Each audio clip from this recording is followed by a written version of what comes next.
All right, ladies and gentlemen, welcome in. Let me make sure my settings are good here. It's been a little while since we've done some Rob After Dark, but today seemed like a good day to go ahead and knock that out. I mean, it's been a minute, but it's also been a minute since we had a reason to do a little Rob After Dark. So why not go live, right?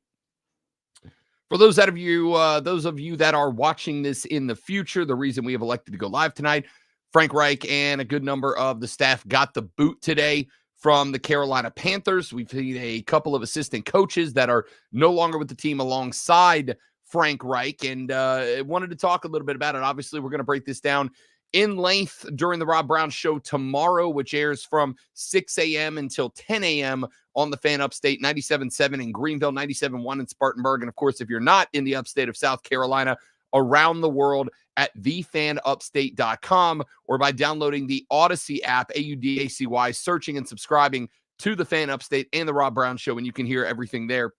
We'll give this thing a minute or two, get a couple of folks some time to get in here and chat with us. I do have the comments up and running, so if you have thoughts throughout the next few minutes while we talk about this, please go ahead and start dropping them in the comments, whatever source you're watching on, whether it's Facebook, Twitter, YouTube, Twitch, wherever. Go ahead and drop it in the stream there, and let's get a little bit going on here. We will start with the firing of Frank Reich itself. And look, Frank Reich now has the I believe second shortest tenure of any NFL coach. You got to go back to the 70s, 50s. I don't know. It was way before I was born to find the guy with the shortest back in San Francisco. He had a coach that went 9 games. Frank Reich makes it 11, shorter than the tenure of Urban Meyer when he was at Jacksonville. Urban made it 13 games before he got canned in Jacksonville. I do think there is a difference between the two, obviously, and I don't mean to spend a ton of time talking about this. I don't think there's, frankly, any need to, but it's real simple. Herb's a bad guy, as well as being a coach who was not qualified nor cut out to make it in the NFL. Frank Reich, unfortunately, and again, I don't have any issue with Frank Reich. I have not seen nor heard a player come out with a crossword about Frank Reich at all. I haven't heard anybody say a bad word about Frank Reich. I have been in a position in the past where I've had to be a personnel manager for a radio station, where I've had to run the hiring and firing of on-air talent at a radio station, or at least production talent. Don't shortchange me. It is what it is. And I will tell you, one of the most difficult things to do in that position is to move on from guys that you like, or to stick it out, to allow guys that you don't like personally but are good at the job to stay on board. And just because a coach is a nice guy and likable, at the end of the day, he has a job. At the end of the day, the job is to win football games. And listen, I've told you, I've been telling you about the Panthers since back in week 5, 6. The Panthers might not win another game. And I don't care, right? I do not care if the Panthers don't win another game. What I care about is week to week, game to game, contest to contest, can I point things out on the field and say, this team looks better than it was? Can I look at a team and say, this team from week 1 to week 5 is better, from week 5 to week 10 is better, from week 10 to week 17 is better? And the reality is, I cannot say that about Carolina. Now, there's a bunch of offshoot conversations that need to be had. There are offshoot conversations. We're going to have a bunch of them tonight. We're going to have most of them, if not all of them, on the show tomorrow. There's a lot of offshoot conversations about different members of the Panthers organization. There's a whole conversation that needs to be had about David Tepper. There's a whole conversation that needs to be had about Scott Fitterer. There's a whole conversation that needs to be had about Chris Tabor, the guy who's taking over as the interim head coach. There's a conversation that needs to be had about Ejiro Evero. There's a conversation that needs to be had about Thomas Brown. There's a conversation that needs to be had about all of these cats. And we're going to try to wade through them, at least on a superficial surface level, over the next 20, 30 minutes, an hour and a half, however long you guys want to keep the discussion going about the moves that got made today. But I think what we need to focus on primarily is the team itself, and all of those conversations melded into that conversation. So let's start with the reason that they let Frank Reich go. As far as I'm concerned, it's very simple. The team was not getting better. In fact, if anything, the team was getting worse. Now, in any given year, that can happen to an NFL franchise. We've seen it happen to a lot of franchises. We've seen it happen to the LA Rams. We have seen it happen to, heck, I'll say right now, we've seen it happen to the Kansas City Chiefs. They're not as good as they were last year or the year before that. The difference is, again, improvement. Those two teams are better now than when the year started, right? We saw that last night with the Kansas City win. We saw that happen with the Rams over the past couple of weeks. They're not good, but they're better than we thought they were going to be. But there's a big difference between all those other teams and where the Carolina Panthers are right now.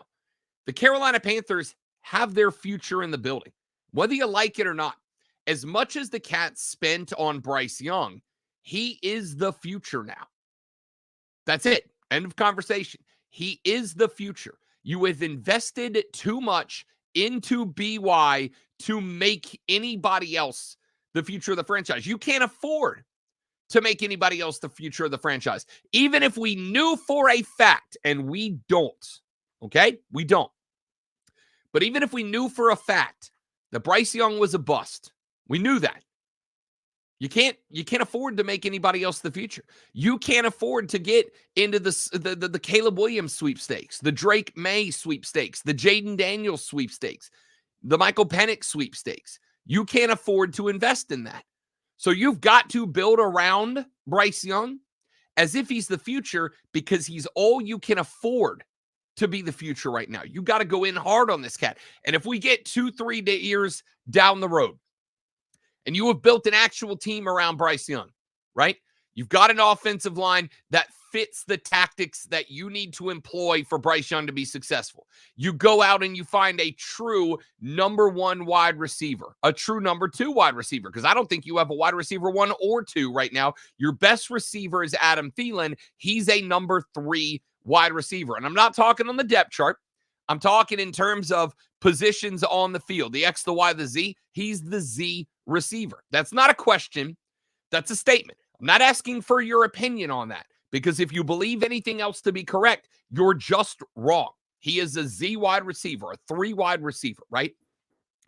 So even if you buy in, even if you go all in, even if you were to find an offensive line that fits the Bryce Young model, even if you were to find a true wide receiver 1, wide receiver 2, even if you were to find a true running back 1, an RB1 and an RB2, you have got to give Bryce Young a year within that to evaluate, right? I talked about this on the show a couple of weeks ago. I consider what's happening right now with Bryce Young to be very similar to the situation that Trevor Lawrence faced in Jacksonville. I do not consider Trevor Lawrence's rookie year to be his rookie year. I went into TL16's second year and said repeatedly and often on the radio broadcast, Trevor Lawrence's second year is his rookie year. I do not count the Urban Meyer year as year number 1. And what did Jacksonville do? They built an offensive line that fits Trevor Lawrence's game type. They found a coach who understands how to utilize a quarterback like TL16. And all of a sudden, the Jacksonville Jaguars have 8 wins that are tied for the 2nd seed in the AFC right now with Kansas City and with Miami. They're right there in the mix. So I considered TL16's second year to be his true rookie year. And those of you dropping comments in the thread, I'm going to come to those here in just a minute. If you've got thoughts, leave them in that comment. Make sure whether you're watching on Twitch, Twitter, YouTube, or Facebook, you click the like and subscribe button so we can grow the show, grow the channel. I'll do more of these in the evening time if this is something that you guys like. If you are enjoying it, do me a favor, share it around your social media so we can pick up some steam, okay? I consider TL16's second year his true rookie year, and he showed marked improvement. There were a lot of people in year 1 calling him a bust. And I went around saying, hey, look, guy's not a bust. He's in an unwinnable situation. He cannot win in the situation he's in. They don't have the talent. They don't have the personnel. They don't have the resources. They don't have the tactics. And they damn sure don't have the head coach. And I feel the exact same way about Bryce Young. I've been spending the last few weeks on Twitter ranting about this. There's a picture I put on my Twitter feed at the Rob Brown Show. If you're not following me on Twitter, please go do that. There were pictures of some down the field action taken off the All-22 cam where Bryce Young is scrambling. He's buying time. He's running around. He looked like, on a couple of plays, a backfield magician, getting away from pressure, making things happen. And then he looked down the field, and there's all 22 cam angles of 3 or 4 Panther wide receivers down the field who might as well be holding hands with the defensive backs that are covering them because there's absolutely no room between them, right? That's not good enough. The offensive line. I was laughing because I was watching I want to say the Bills-Eagles game. And there was a series very early in that game where Jalen Hurts threw the ball out of bounds 3 consecutive plays. 3 plays. And I want to say it was Romo who kind of cracked me up a little bit because he opened the mic and he said, this is going to happen when a quarterback's only getting 2 seconds to get rid of the football. And I'm like, 2 seconds, this is true. That would be an extension of time in the pocket for Bryce Young. Bryce Young is, on average, getting 1.8 seconds per dropback to get rid of the football. 1.8 seconds. Jalen was getting 2. That's a league MVP frontrunner. He's getting 2 seconds to get rid of the ball. And Romo was popping off about how this is not Jalen Hurts' fault.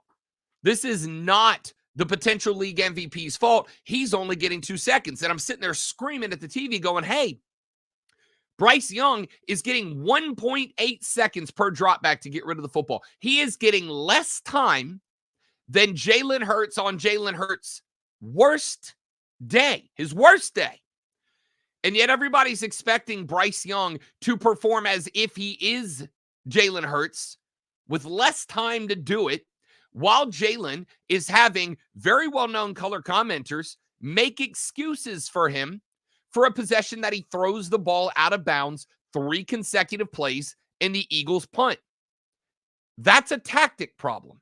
That's a schematic problem. That's not even and it is an offensive line problem. I'm not sitting here saying the offensive line is good. It's not. Ike Ekwonu has regressed like I've never seen out of a top-notch offensive player. When I say, I'm not saying performing bad, I'm saying regressed. Second half of last year when Steve Wilkes took over for this team, the offensive line looked good. Really, down the stretch, the offensive line was one of the top 11 offensive lines in the National Football League in pass blocking. Down the stretch. This year, they're the worst. And if they're not the worst, they're not any higher than 31 or 30, right? Which says to me, there's something about the tactics, there's something about the execution of them that are making this bad. Ike Ekwonu was playing real good football at the end of last year. Now he's playing real bad football, all right? That is regression. Not that he's bad, that he's regressed. And Bryce Young is paying the price. So you have some options here.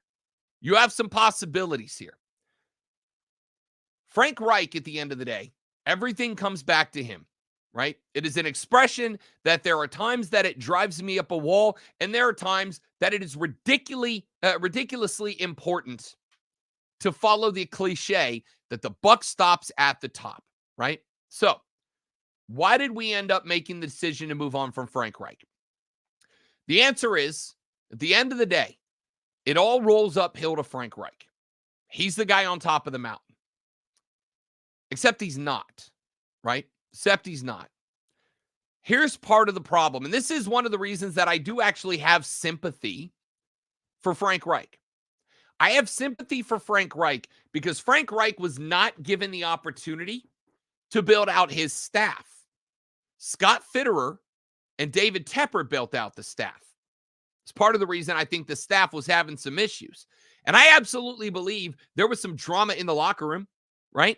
I can't imagine that Tabor takes over, the special teams coordinator takes over as the interim head coach, and within 2 hours has already fired your quarterback's coach and your running back coach.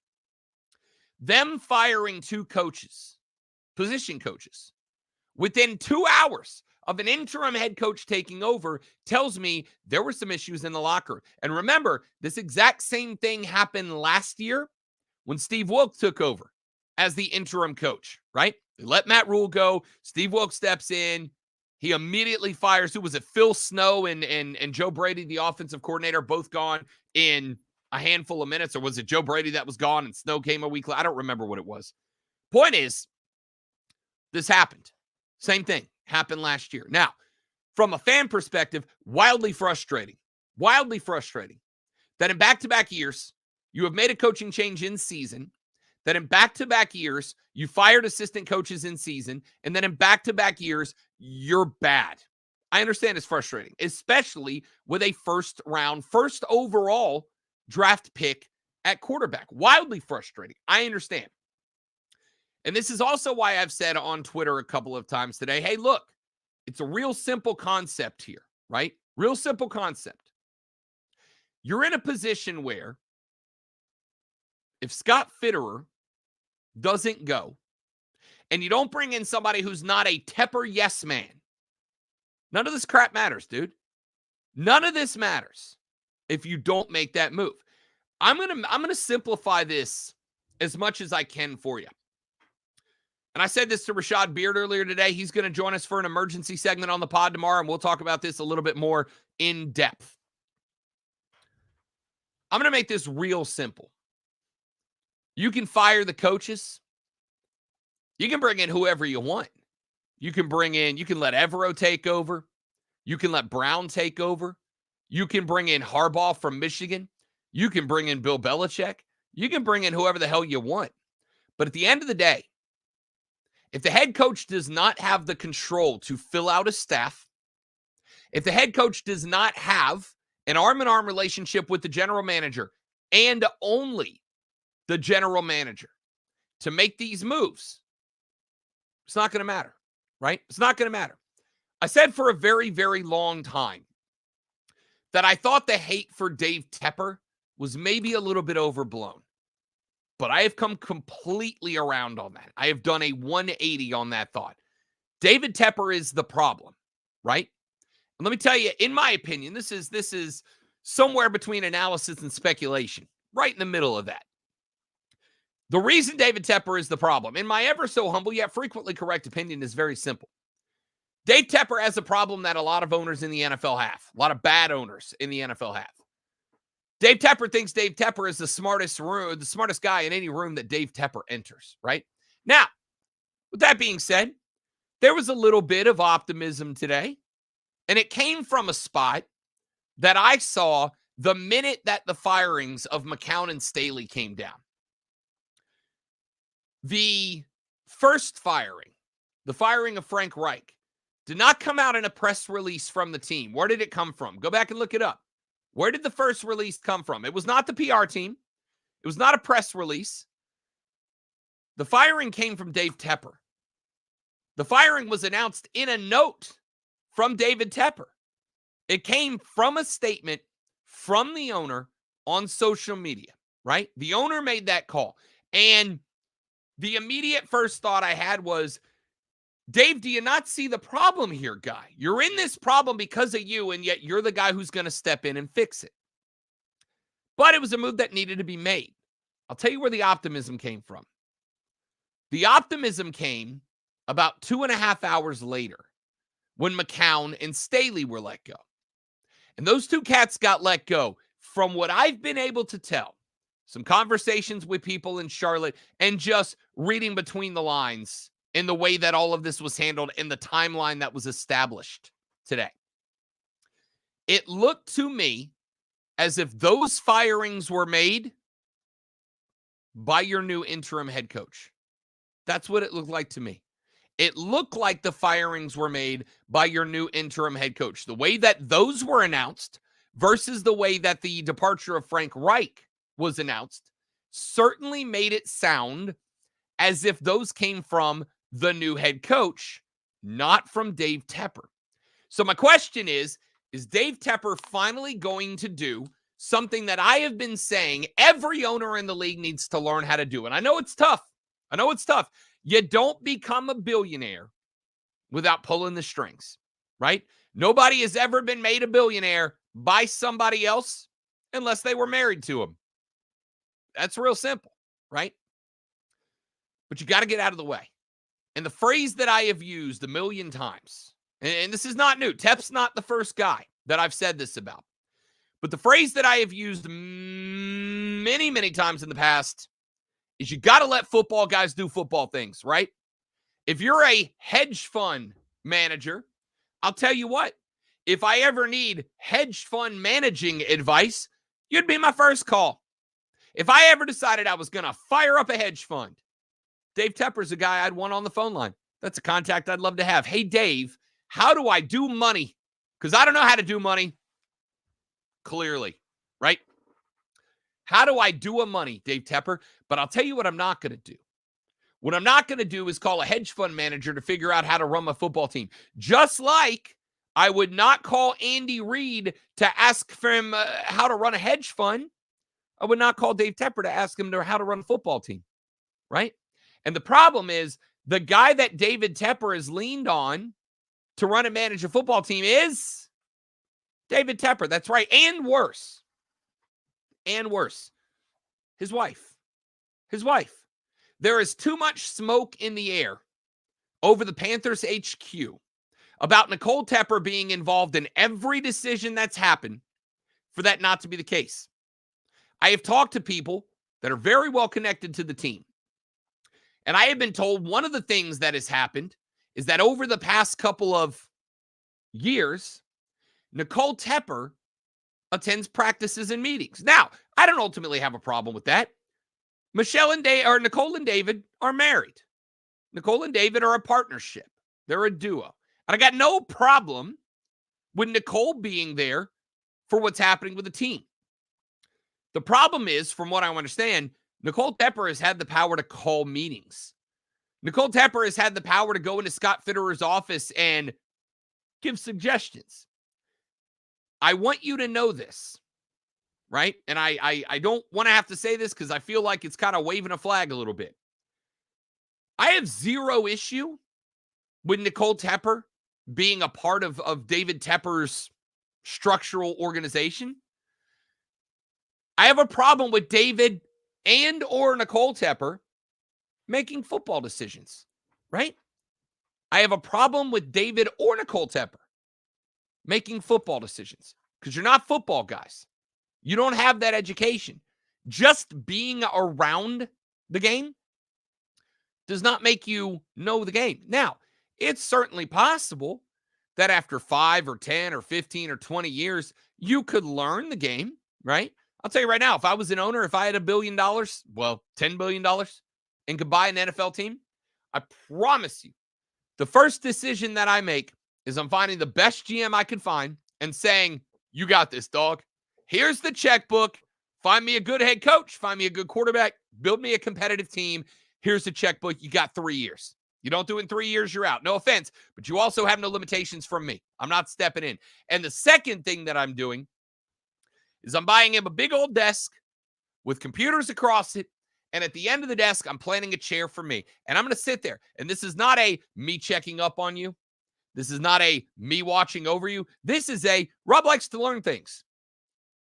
But I don't get that vibe out of Dave Tepper, that he's doing this because he's trying to learn how to be a better manager. I think he walked in the room and thought, I are the smart guy. I are the big football brain. And I are making the football decisions. And it's been real bad. It's been real bad, right? So I have talked about this at length. The firing of Frank Reich, fine, right? Fine. Team looks bad. Playbook is simple. It's predictable. It's vanilla. It's boring. There's no spice. That's a Frank Reich thing. Team, unmotivated, undisciplined, not playing his best football. Frank Reich comes from the head coach. But I'm also going to say this. Chemistry of a team matters a lot. It's like a lot, right? I have heard the phrase many times, and it is 100% true. The New York Mets can attest to that. You can't buy a championship. The San Diego Padres, you can't buy a championship. The New York Yankees, you can't buy a championship, right? You cannot just spend a ton of money, get a draft pick, spend a bunch of money, and expect trophies to be in your case. Can't do it. You got to have a culture. You got to have guys in a locker room that want to be in the locker room. You got to have guys in the locker room that want to win, that are driven to win. that expect to win. I would point to the Philadelphia Eagles. I would point to the Kansas City Chiefs. I would point to the New England Patriots under Tom Brady. At the end of the day, those three teams have a fantastic culture. They have locker rooms that you can see the camaraderie between each other on the field. They're all very different cultures, right? The Eagles culture is dramatically different from the Patriots culture, is dramatically different from the Chiefs culture. It does not matter the type of culture. It can be suit and tie, business-like approach. It can be fun loose with your offensive line singing Christmas carols. It can be fun with hamburgers getting eaten in the locker room after wins. Doesn't matter what the culture is. It matters that you have one, and it matters that the guys bought in. I would ask you all right now, all of you Carolina Panther fans, a very simple question. What's the culture of this team right now? What's the identity of this team right now? This is not a secret to anybody. I don't hold it back. I'm a New Orleans Saints fan, born and raised. I got to cover the Panthers. I want to cover the Panthers because I live in the Carolinas now. And I promise you, I cover the Carolinas. I cover the Panthers. I cover all the teams around, wanting them all to win. I want them all to win, as I've said on the show many, many times, because Daddy likes that cheddar. I like the stacks, baby. I want that money. When your team does better, I make more money. There is no more honest drive in the world for me, for your team to succeed, than it makes me a lot more money, and I am a very big fan of that, right? So, knowing that that is the case, Panther fans, as a Saints fan for many years watching your team used to have culture. It used to have identity.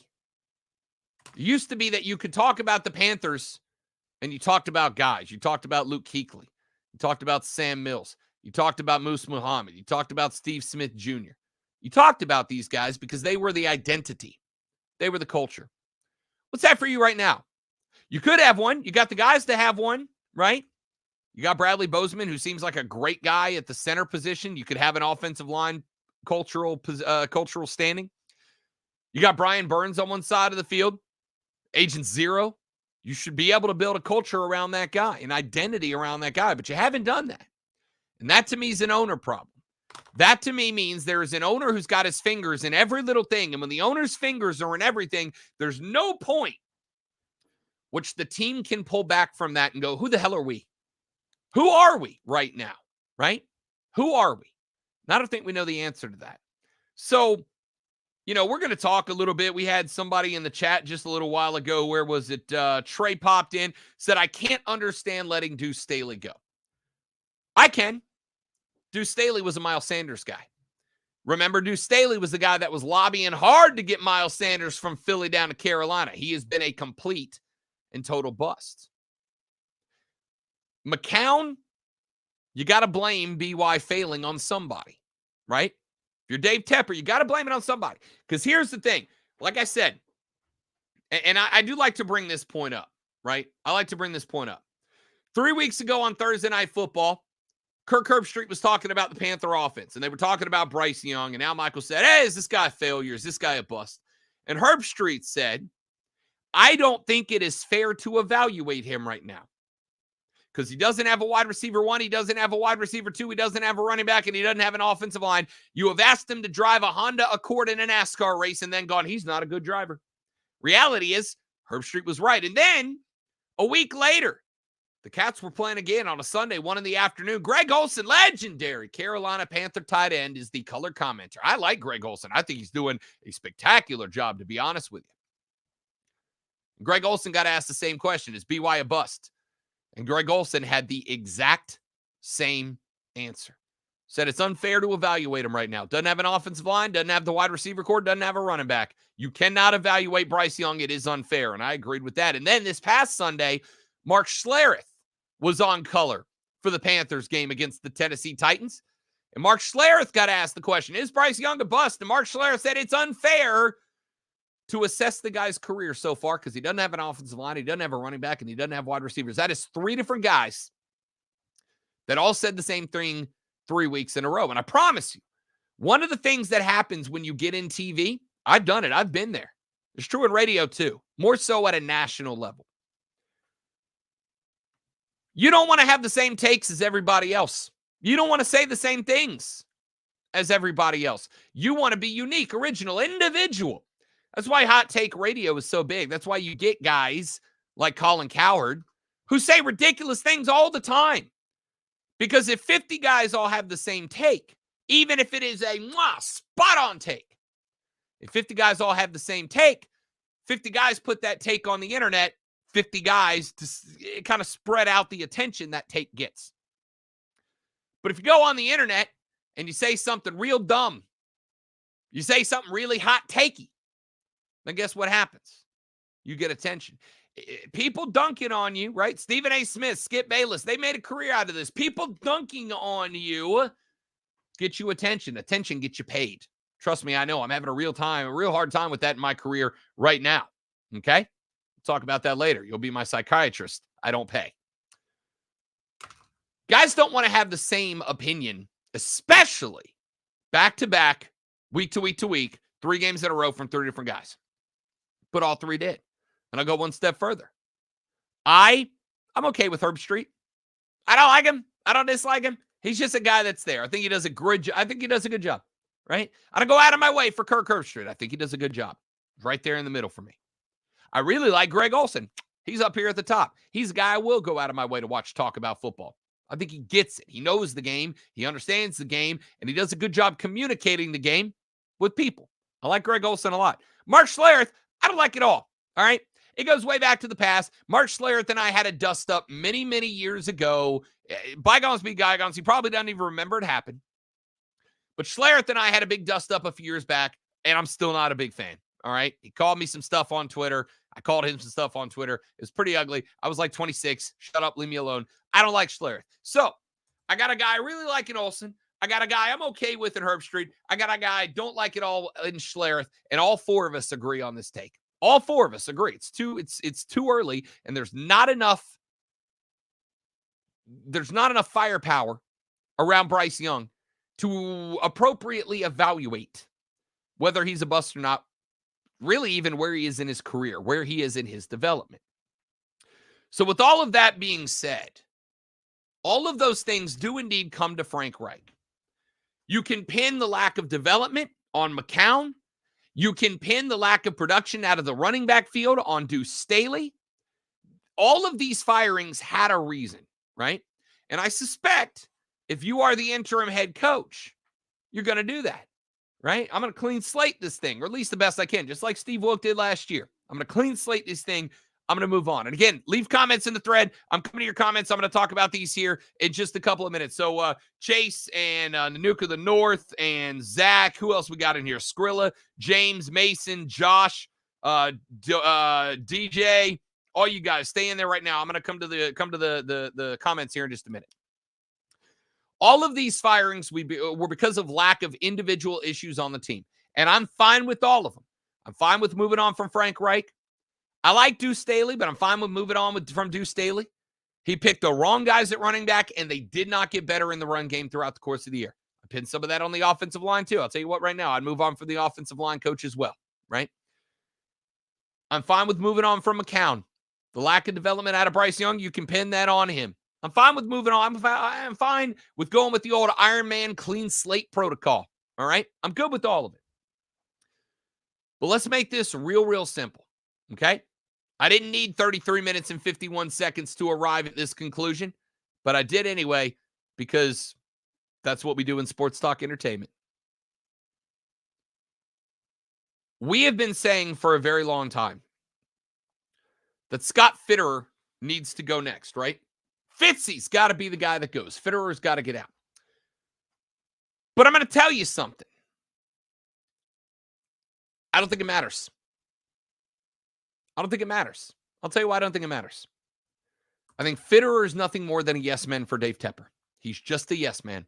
He's just a guy that Tep goes, you're the GM, make this move for me. You're the GM, I want this guy hired. I want that guy hired.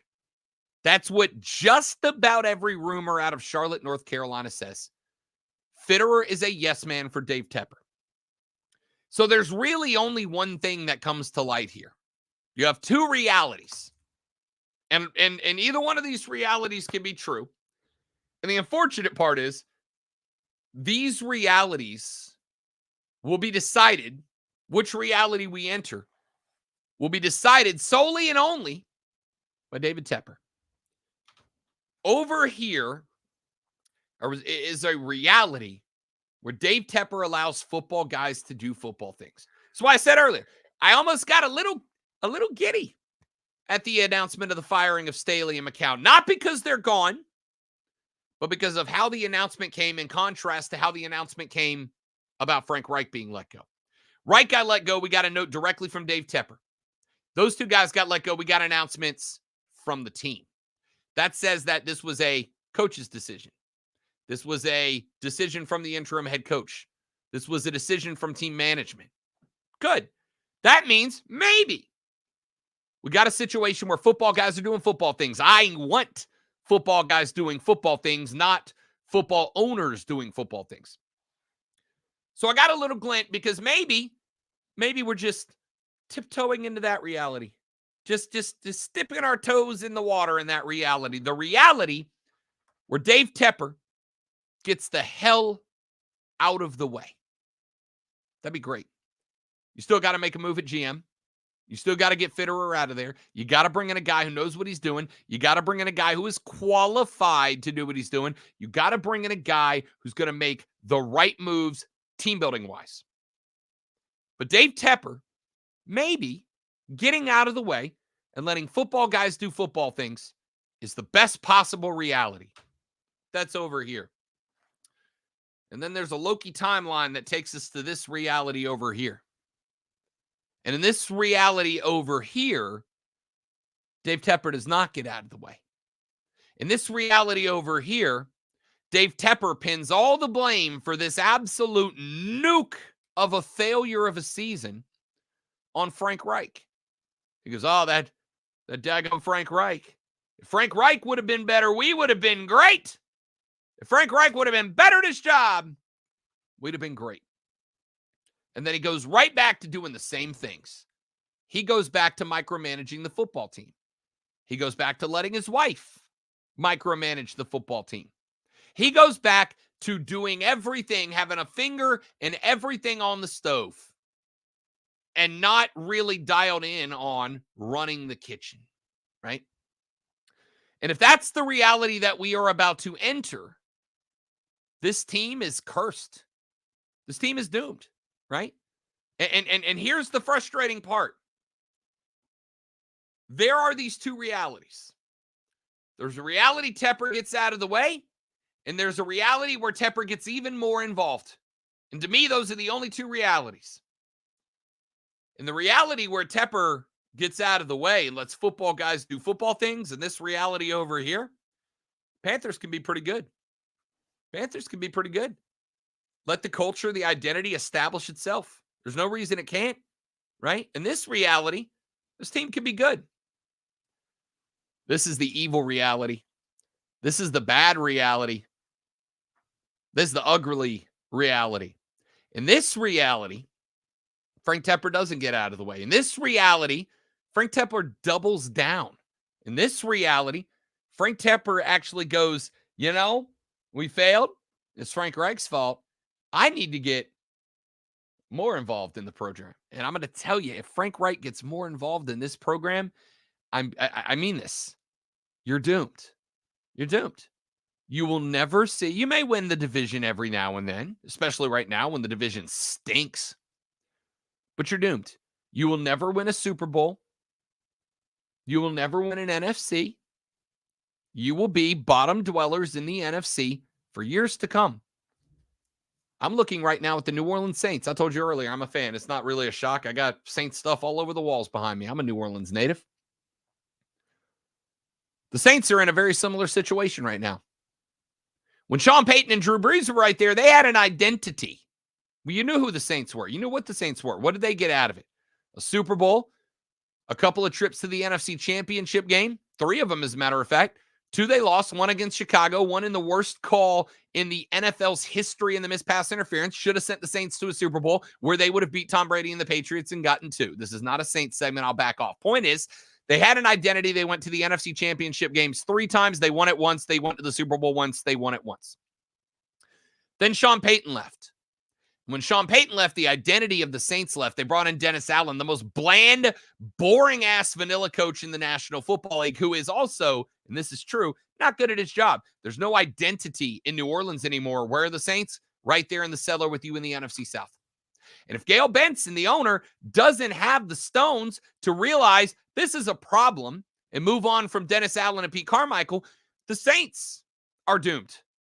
We'll go right back to the cellar. Now, you might get lucky. There is the possibility that you stumble into a generational talent. That's what saved the Saints.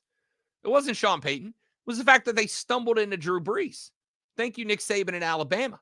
It was the fact that they stumbled into Drew Brees that Drew Brees ended up a Saint. And then they were able to build around that. So maybe you get lucky and you stumble into a generational player for no good reason. But let's be honest. That's winning the lottery, right? That's winning the lottery. That is the equivalent of going, my retirement plan is to win the Powerball. Yeah, good freaking luck. My retirement plan is to hit the lotto jackpot. Good luck. Yeah, it happens. Some people it happens to. But there's a billion people that play the lottery every day and 1 or 2 win. It's not a great plan. So in this reality, if Tepper does not get the hell out of the way, in fact, if it gets worse and starts micromanaging more, and he refuses to step back and let football guys do football things, unless you stumble into a Drew Brees, you're doomed. You're never going to win. And that's a crushing reality. That's an awful reality. And the Panthers ain't but, 30-something years old, right? They're not like the Saints that have been around since the 60s. They're not like the Raiders that have been around since my grandpa was a baby. They don't have that background. And what's the end result to that? The Panthers move. They go, the fan base around here isn't committed. The fan base around here doesn't appreciate us. The fan base around here isn't coming to games. And they will blame it on you. Look at the Oakland Athletics. Teams don't ever look and go, that's our fault. We built a bad team. We got a bad stadium. We're not winning. They look at you and they go, you suck. You fan, you suck. You're not coming to games. You all day go, your team's bad. Your stadium's not good. They don't care. They're going to blame it on you and they're going to leave. So the unfortunate part is, I don't know what the hell you can do about it. That's the weird part. All right, let's take a look at some of the comments you guys have been kind enough to leave in the thread and answer those. Skrilla pops in. He says, do you feel like Ryan Clark spoke correctly in saying that David Tepper needs to stop playing with his franchise like a toy? Yes. Yes. Listen, this is one of those times, Skrilla, and this is not on you per se. This is one of those times I get wildly frustrated because I've been saying that for 2 years. This is not a new take. It's going to blow up on Twitter like Ryan Clark just had the deepest thought in the world about the reality of this team, but I've been saying it for 2 years. Tep micromanages everything. And it's his team. He's allowed to, but God, it's a bad way to run a business, isn't it? My boy DJ, what up, D? He says it's definitely about progression. The progression just wasn't there personally. I don't think he should have gotten the job in the first place. There's a lot of people that don't feel like Frank Reich was the right guy for that team, right? A lot of people who feel that way. Say this, it was a speculative hire. I'll acknowledge that it was a speculative hire. In fact, I was even willing to say, the firing from Indy really felt like Jim Irsay going off the rails, not Frank Reich's bad at his job. And again, I will say this. I kind of give Frank Reich the same pass that I get Bryce Young, right? Kind of give him a pass. You could be a great driver, but if I put you in a Honda Accord, you're not winning a NASCAR race because you ain't got the equipment. I don't know if Frank Reich Frank Reich didn't build his staff, remember. Fitterer and Tepper built that staff and said, here, Frank, here's your staff. Good luck. So I kind of give him the same pass, but somebody had to go, for sure. James said, I really wish Fitterer had gone first. Again, that one's going to be weird because Fitterer is a Tepper yes man. And if Tepper doesn't fire him, it's because he wants to surround himself with yes men so he can keep playing with his shiny toy. If Fitterer doesn't go, I will absolutely give up on this franchise. Trey said, I can't understand letting Deuce Staley go. Like I said earlier, I can. He was a Miles Sanders guy. The running backs are bad. End of story. DJ said that Adam Thielen is a slot guy. I agree. James said if Carolina still had their first second-round pick, there's always a guy that's projected in the first that drops. Listen, you're not moving on from quarterback, right? I'm not suggesting that this is who James is saying. I'll tell you what, you had your second-round pick. Maybe you jump up and you go get a Marvin Harrison Jr. But here's the reality. I still need to see what this team does in the next 3 days, 4 days, 6 weeks before I'm ready to say who I would and would not pick in the draft. Skrilla said Bryce needs to bulk the bleep up, dudes. He looks like a teenager on the field and needs weight to him. Height ain't going to happen, but bulk up my guy. He looks really young and small. Sorry, not sorry. Yeah, listen, he's smaller than Drew Brees. Here's the thing. Bryce Young's game is to never get hit. Bryce Young's game is to get the ball and get the ball out so quick he never gets hit. This offense is killing him because the offense doesn't allow him to do that. Skrilla said he could and should look like Jalen Hurts, right? Jalen Hurts, in fact, I'll look it up. Jalen Hurts coming out of the draft was listed at, in fact, here's the size right now, 222 pounds. He's about 2 inches taller than BY. That is the upper echelon of what BY could look like. But again, I don't think we need to be able to say that Bryce Young needs to be bigger or bulkier or whatever. I don't think we're there yet. I simply need to see if he can play the damn game. And I don't think he's been given the chance yet, right? James said, I'm convinced if Houston was going to take Bryce at 1, I'm convinced if Houston was going to take Bryce at 1 if they hadn't won their last game. Listen, Lonzo and I've had this fight many times, and I'm probably going to have it again with him tomorrow. Almost consensus. Almost. Not entirely. Almost consensus was that Bryce Young was the right pick. Almost consensus was that Bryce Young was the right pick. And it's not because of the Wonderlic scores or the test taking or whatever. It was just that Bryce Young seemed to see the game better than anybody else. And here's the thing. I've said it before and I'll say it again. We have not reached a point where we can fairly evaluate Bryce Young. That's the problem. Josh Babb said, I'm frustrated the owner is incompetent of hiring an offensive mind and letting them control the team. He's an egomaniac, man.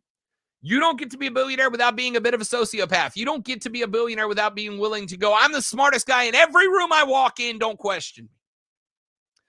And it's hard for guys like that to pull back the reins. It's hard for guys like that to let go. It's hard for guys like that to say, maybe I'm not the right guy. Maybe I'm not the smartest guy in the room.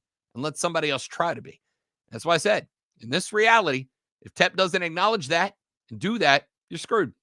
Mason said the biggest concern for me is quality coaches that will look at how quick Tep is letting coaches go and avoid the Panthers' job like the plague. Yeah, we talked about this. I'm going to get into this more in depth tomorrow. The Panthers are going to have to get real creative with the next head coaching job, without a doubt. Real creative, right? Because the top guys ain't coming to Carolina. Top guys ain't coming there. You're not getting the top guys. You're getting some guys. You're not getting the top guys. So you're going to have to find a Mike McDaniel. That's what you got to do. You are going to have to get creative, innovative, find a Mike McDaniel, a young, upcoming guy who's maybe ready to jump into the deep end feet first with a head coaching job, that maybe even a guy that's not qualified for it. You got to find a Mike McDaniel. That's it. Because you're not getting a top-notch coach. You got to find a Mike McDaniel. You're going to have to get creative. And on top of that, you're going to have to do that. You're going to have to find a Mike McDaniel, and you're going to have to let him do his thing. Could you imagine where the Dolphins are right now if Dave Tepper was the owner? They have gotten the hell out. Stephen Ross, let's talk about Ross for 10 seconds. Stephen Ross spent this entire offseason mired in controversy because of the way he was running the team and the real estate issues in Miami and all that stuff. He was in the paper. I had Miami fans calling my show in Greenville, South Carolina to talk about Stephen Ross and how bad of an owner he was. Have you heard Stephen Ross's name at all? No. You know why? Because he realized what was going on and he got the hell out of the way. And he said, Mike, you're doing good stuff. Go to work, man. And the Dolphins are 8-3. And they're tied for the 2 seed in the AFC. Maybe Tep follows that plan, the Stephen Ross plan. Yeah, get the hell out of the way. And we'll see what happens. But I doubt it. I doubt it. Let's see here. Chase says Brian Johnson or Jim Harbaugh. Listen, there was a rumor going around last year after Matt Rule got let go that Jim Harbaugh was on the phone with Dave Tepper about potentially taking the job. I got no problem with hiring Jim Harbaugh. Here's the problem. Jim Harbaugh's not coming if Dave Tepper is going to manage the team, right? This is what I meant by I said you're not getting the top flight coaches. Jim Harbaugh's not coming. That might be. There's one of two things that happen for the Panthers. Either A, Tepper that lead to this positive reality. Tep goes, oh, epiphany, I need to get out of the way. Or Jim Harbaugh goes, yeah, dude, I'll come to Charlotte. I like Charlotte. I'll be the next head coach of the Panthers, but I get full control over the program. And Tep goes, you are too big of a deal to pass up. I'm going to let you have it. We'll see. The Nuke of the North said, is it fair to evaluate Scott Fitterer? Why is he still employed by the Panthers? Said earlier. My guess, he's a Tepper yes man. That's my guess. He's a Tepper yes man. That's it. Tep is keeping him there because he will just do whatever Tepper says and never push back, right? I don't know if that's the case, but we'll find out. Chase said you got to put Bryce Young on the side before he's mentally broken. He's already getting shell-shocked. Start Dalton the rest of the season. Lonzo said that today, and I frankly don't have a problem with that. You might rock the confidence, but how the hell is his confidence not already rocked based on what's happening on the field, right? How is his confidence not already rocked based on what you're seeing out on the football field? Of course it's rocked. You know why his confidence is rocked? Because he's getting rocked every game. Maybe you hold him back. Maybe you go, here's the deal, Bryce. We believe in you. We know you can be good. We know you're going to be the guy. We trust in you. In Bryce, we trust. But we don't want you getting destroyed the rest of the season. We don't want you getting your ass kicked the rest of the season. So we're going to move you to QB2. And it's not because we don't think you're good enough to be QB1. We do. It is because we're obviously in turnover mode. We're obviously in turmoil mode. And we don't want to make this worse on you.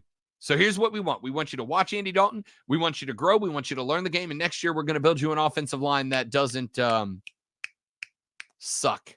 That's it. Wall of text from Zach. Dan Orlovsky said this morning, you already can't count 2024 for Bryce because it'll be a new coach, new staff, new scheme, and roster will still likely be bad, missing multiple picks. Even if you believe in Young and his talent, by virtue of the organizational chaos, he will not be a bust. And if you can't expect anything until 2025. And as impatient as Tepper is shown to be, how many head coaches and coordinators and schemes will Young go through? That much turnover basically ensures your guy will be a bust. Orlovsky's not wrong. And I don't agree with Dan Orlovsky on a lot. I absolutely agree with Dan Orlovsky here. I think this team is in such a bad spot right now, that you're going to be digging out for a couple of years. Even if you hit on a Jim Harbaugh, you're going to be digging out. Every time a rebuild fails, you put one more year between you and the success of the next one. It's real simple. I don't think Orlovsky is wrong at this point. Patrick says, not defending Frank, but he took over a dumpster fire from Matt Rule. Oh, he did. He did. But remember, you brought him in because he was supposed to be the quarterback whisperer and this offensive guru. He's not. The offense was the same offense week to week, no matter how many times it didn't work. That's why he caught that. Chase said, being in Anderson, directly center of Charlotte and Atlanta, I'm worried the Panthers will be out for so long that the media selection for viewing in my area will go to the Falcons. Yeah, I mean, it's the reality, man. TV screens go where the money goes. Money goes where the good teams are. Now, that being said, the good news is the Falcons ain't a ton better, right? Neither are the Saints, neither are the Bucks. The whole division's a dumpster fire. We'll talk about that tomorrow on the show. Remember in the postseason, we all kind of thought that we had an all-star coaching staff and they continued the power run offense that they had at the end of last year. They'd have won more games. Yep. We talked about that with Rashad earlier. It's an all-star team that is right now. Question mark here is, did we get that Phil Coulson moment in the Avengers, right? End of the Avengers, Agent Coulson dies. Nick Fury walks into the big room. Cap and Iron Man and Black Widow and Hulk, they're all sitting there dejected because they just got their asses kicked. And he flips Phil Coulson's cards onto the table and he goes, he believed in you even if you don't believe in yourself. And everybody went, whoa, what do you mean? And then they got up and they left. And Maria Hill looked at Nick and goes, sir, those cards were in Coulson's locker, not his jacket. And he went, yeah, they needed a push. Sometimes you can artificially create a gel moment. You can artificially create a coming together, a catalyst, a jumping off point, a foundation. Nick Fury did it for the Avengers. Question mark is, will this be that artificially created moment for the Carolina Panthers? We're going to find out. Harbaugh would stand up to Tepper and cause friction. Yeah, that's what I said a minute ago. Harbaugh's not coming unless he gets complete and total control. I don't know if Tepper is willing to do that. The best thing in the world for Carolina Panthers fans would be if Tep goes, you know what? The fans hate me right now, because they do. The fans hate me right now. I need to make a move that's going to make the fan base happy. Harbaugh would be that move. Harbaugh would be that move. But that's only happening if you get the hell up out of the way. Skrilla says Tep's dream team coaching staff is the old Cleveland Browns staff with Belichick and Saban. Yeah, a lot of people's. Rumor is Frank will end up on staff with the Eagles. I'll tell you right now, I'd take him in a heartbeat to help build an offense and not coach it. I'd take him in a heartbeat to help build an offense, to be an evaluator. Nothing else. All right, dudes and dudettes, thank you guys for hanging out. I'm going to call it a night. We will be up bright and early tomorrow. The Rob Brown Show, 6 a.m., 97.7 FM Greenville, 97.1 FM Spartanburg, all around the world at vfanupstate.com, or put the Odyssey app, AUDACY, on your digital devices, or wherever you're watching this video. Go ahead and subscribe and turn your icons and your notifications and your bells and whatever other Gen X millennial stuff that comes along with that on, because we'll be live on the stream tomorrow morning for all 4 hours. And yes, we'll be talking about this a lot. Rashad Beard of the Panther Nation podcast going to join us at 8:20 to talk about this and our thoughts on it. That is all coming up tomorrow morning. I hope you enjoyed our time together this evening. I did. It was ever so special. It meant everything to me. Y'all have a great rest of your night. We'll see you tomorrow.